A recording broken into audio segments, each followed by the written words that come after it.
Hello, I'm Ron Ayers, Product Manager for Film and Digital Products here at Schneider Optics in Los Angeles, California. I've been in the film industry for over 30 years and finding unique solutions to solve everyday problems on set and off. Today we're going to talk about single imager cameras.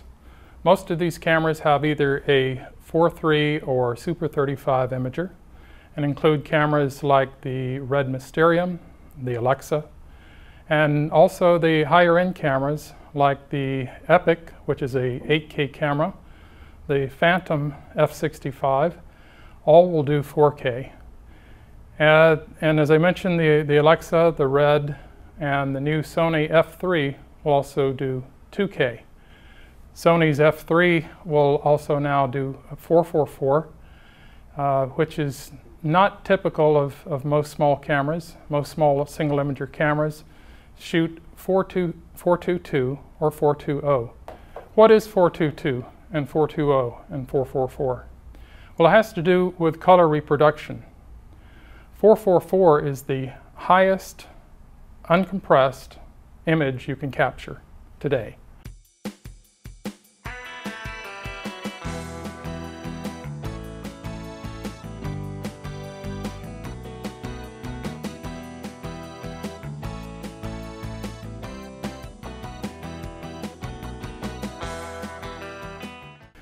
As we had mentioned, 444, the cameras today, some will capture that in camera. It is a very large file because this is a raw image capture. Some will record to an external recorder. For capturing 444, you can use a product like the S2OB1 or the Cinedec, and those will record 422 and 444. And a lot of the cameras today will record to cards that will allow you to record 422 or 444 up to 1 terabyte on a single card. Most cameras today record to compact flash cards or an express type card like the S/S card from Sony. Most of these cards record at 420. However, cameras like the EX1, the F3, the AF100 will allow you to capture 422 out of the HD SDI port. 422 is what is an industry standard. 420 cuts out one of the color spectrums or reduces it to a lesser degree. 420 is usually not very good for green screen. You want to use 422 or 444.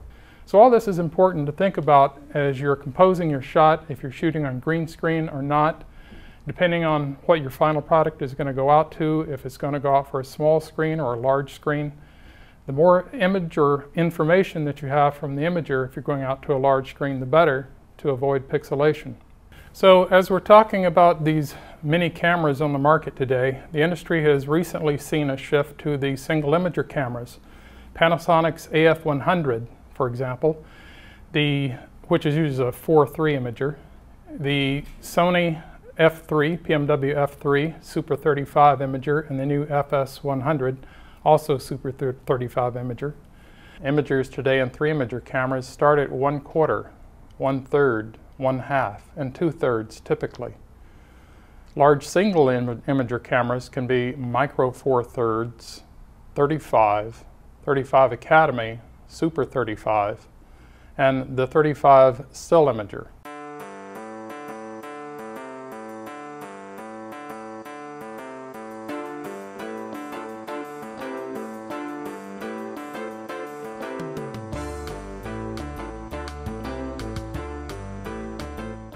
There's 2 different types of imagers on camera.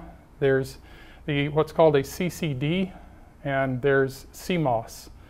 Now, CMOS is great for low light capture, but it does introduce some challenges such as rolling shutter, which you'll see a banding going across the screen sometimes in certain lighting conditions. You have to know where to set your shutter or to turn the shutter off in certain circumstances, such as very low light, and a flashing light from a police car is a good example of a situation you may have strobing.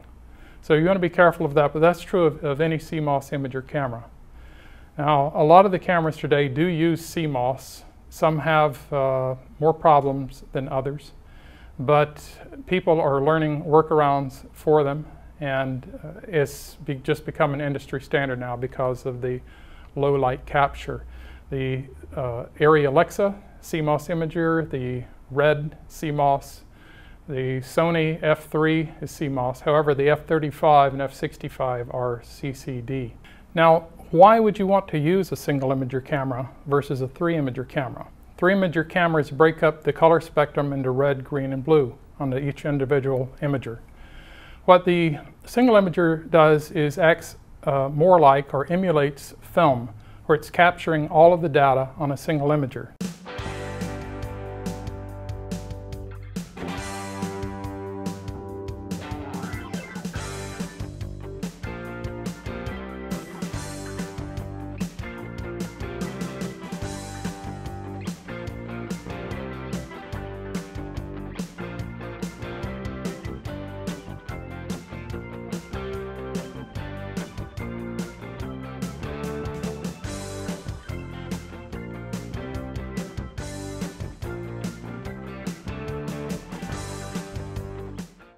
Which gives you a more film-like look, and more importantly creates a shallow depth of field. So you can have my face in focus and the background out, or the background in focus, and my face out, in order to use that as a storytelling tool as you're creating your movie or documentary. Now let's talk a little bit about the smaller single imager cameras. Revolution started about 2 years ago, when one of the major manufacturers introduced video capability in their still camera. Well, our film industry caught onto that pretty quickly and started using these cameras and optimizing them for cinema. So what are the advantages of shooting with a DSLR camera? Well, the cameras are quite small and lightweight. You can go into places that you may not be able to get into with a conventional film camera or larger imager camera. They're inconspicuous, they're inexpensive to own and operate. The glass or lens that you can get with these cameras are often quite good. Most of these cameras are very good low light cameras, so you can often shoot with available lighting.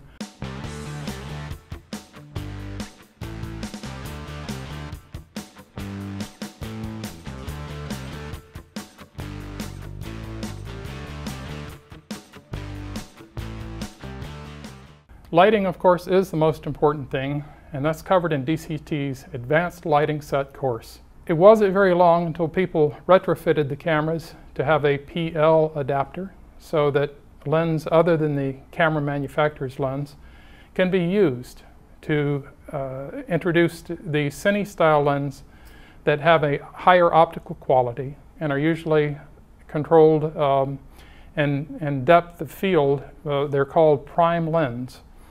And the lens are set to a specific focal distance. You'll see lenses that are 18, 25, 35, 50, 85, for example. And then you can go into zoom lens, and we'll talk a little about that later. These cameras are great in a controlled environment. They do have some challenges. Some people call it the Jello Effect because it is a CMOS imager, and rapid panning can cause wiggle in the shot, but a slow controlled pan, you can create quite a nice movement. So you have to plan your shots a little more carefully. The image is actually moving back and forth as you're panning. You'll see this a lot in rapid pans. So as I was saying earlier, be sure to set your shot up, know where your talent is going, be ready to move at a pace that you will not encounter that phenomenon, and you'll have a really good image. Now, some of the other challenges of the camera.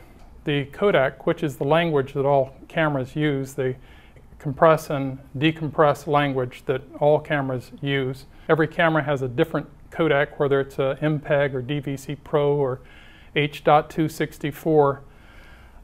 You have to be able to edit this footage. Now, with DSLR cameras, that's a bit of a challenge.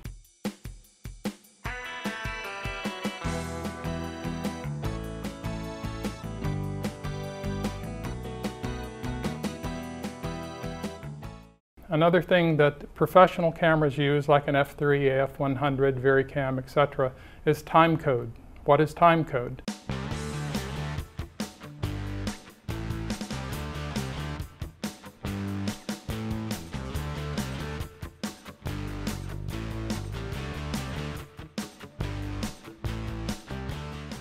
The operator will set it up in the camera to record the time, the production.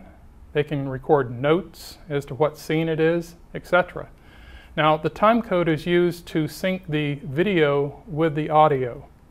And it's pretty common if you're using an external audio device, you do what's called jamming, which is basically just syncing the time code between the audio device and the camera, so that as you're going into post, the audio and video both have a reference point of which to draw on.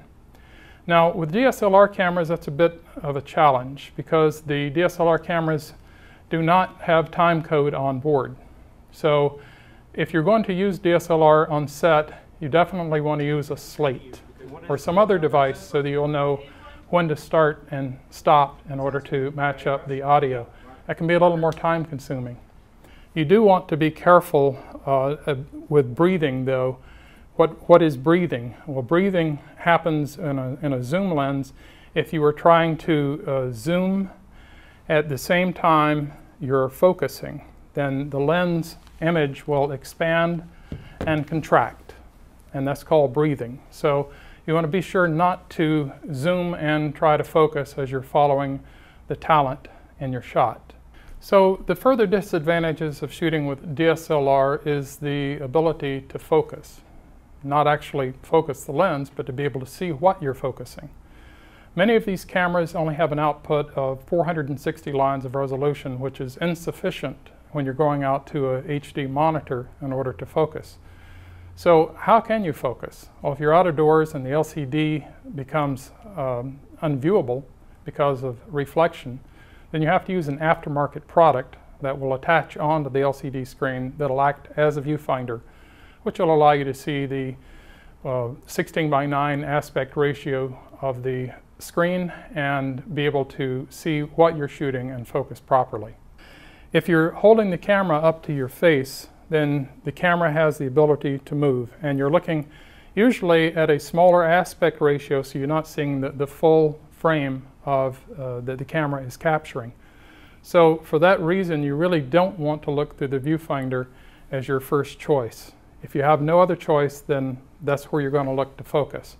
But ideally, you're going to have an aftermarket viewfinder or a viewfinder extension until these cameras can come up to higher resolution output, which will allow you to focus more easily. Some of these cameras will overheat in as little as 11 minutes. The Jello Effect that can be created by fast panning. These are all disadvantages of shooting with DSLR. Know the limitations, and also know that the CMOS imager can create rolling shutter effect, which is a strobing effect. For more information, please visit our website at www.digitalcinemacourse.com. I'm Ron Ayers with Schneider Optics in Los Angeles, California. Thank you for watching Digital Cinema Course.